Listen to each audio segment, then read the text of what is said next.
हसरत, सनाया की कहानी। एक ऐसी औरत की कहानी जो अपने सपनों और जिम्मेदारियों के बीच फंसी हुई है। एक ऐसी कहानी जहाँ प्यार, भरोसा और चाहत तीनों की परीक्षा होती है। यह है हसरत का पहला एपिसोड।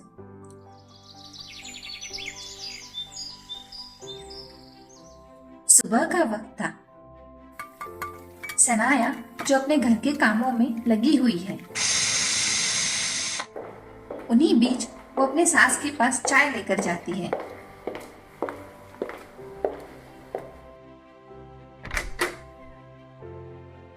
और कहती है, अम्मी उठे, मैं आपके लिए चाय लेकर आई हूँ। जल्दी से उठ जाए अम्मी, मैं आपको इंसुलिन लगा दूं, फिर आप चाय पीजिएगा। सास गुस्से से कहती, अभी नहीं, आधे घंटे बाद आना। सनाया फिर एक बार कहती है, लगवा लेना अम्मी, मुझे बच्चों के लिए नाश्ता और ऑफिस की तैयारी भी करनी है, लेट हो जाएगा। फिर भी सास नहीं मानती। उसी बीच उसका पति अरहम उसे आवाज लगाता है क्योंकि उसकी शर्ट की बटन टूट गई होती है और सनाया से कहता है कि उसके लिए कोई और शर्ट प्रेस कर दे। उस पर सनाया कहती, अरे अरहम, ये तो बस 2 मिनट का काम है, अभी बटन लग जाएगा, उसमें दूसरी शर्ट प्रेस करने की क्या बात है। सनाया अरहम के शर्ट का बटन लगा ही रही होती है। उसी बीच अरहम पूछता है, अच्छा, अभी हरीम की तबीयत कैसी है? हरीम यानी सनाया की बेटी। सनाया कहती है, अभी बिल्कुल ठीक है, सुबह तक तो नहीं था बुखार, अभी सो रही है, दोबारा मैंने चेक ही नहीं किया। अरहम बोला, अल्लाह का शुक्र है, वरना मैं तो उसी के बारे में सोचता रहता दिन भर। उस पर सनाया बोली, मेरा भी जाने का दिल नहीं कर रहा है अरहम, लेकिन आज मेरी इंपॉर्टेंट मीटिंग है, अगर ना होती तो मैं अपनी बच्ची को छोड़कर कभी ना जाती। अच्छा चले, अब जल्दी से नीचे आ जाए, नाश्ता रेडी है, वरना लेट हो जाएगा। अरहम कहता है, अच्छा सुनो, आई लव यू। सनाया कहती, आई हेट यू। उस पर अरहम कहता है, जानता हूं मैं, झूठ बोलती हो तुम।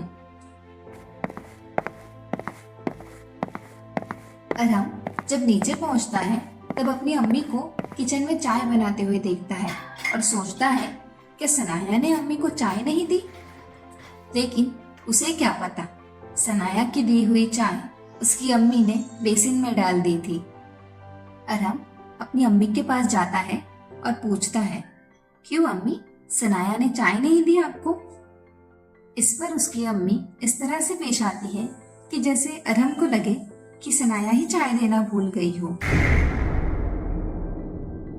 और कहती है, अरे सनाया बेचारे क्या क्या करेगी, अपने बच्चों का ध्यान रखेगी, दफ्तर देखेगी, तुम्हें देखेगी या घर देखेगी।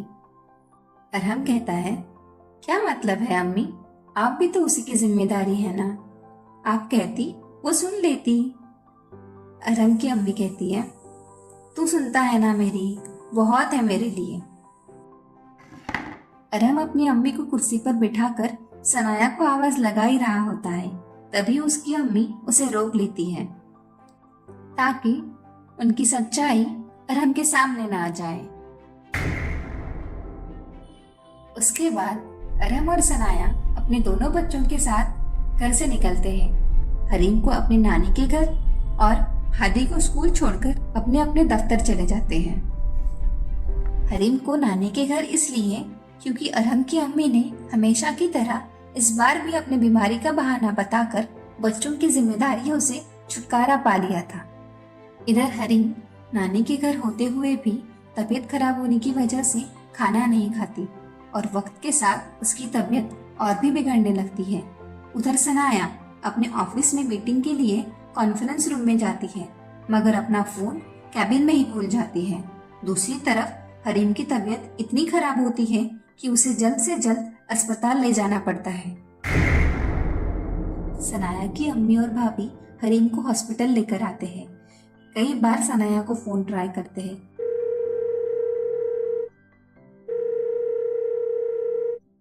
लेकिन उसका फोन कैबिन में छूट जाने की वजह से वो उठा नहीं पाती और फिर वो अरहम को कॉल करते हैं और अरहम हरीम की तबीयत के बारे में सुनकर जल्दी से हॉस्पिटल चला आता है।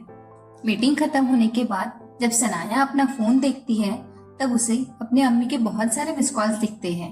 वो अपने अम्मी को कॉल लगाती है तो उसे पता चलता है कि हरीम की तबीयत बहुत खराब होने की वजह से उसे हॉस्पिटल लाया गया है। ये सुनकर सनाया भी तुरंत हॉस्पिटल के लिए निकल जाती है। जब सनाया हॉस्पिटल पहुंचती है तो घबराकर हरीम के बारे में पूछने लगती है। तभी उसकी भाभी उसे शांत करती है। थोड़ी देर बाद डॉक्टर वहां पर आते हैं और बताते हैं कि तेज बुखार की वजह से हरीम को फिट्स आ रहे थे, लेकिन अभी उसकी तबीयत बिल्कुल ठीक है। शाम तक आप लोग उसे घर ले जा सकते हैं।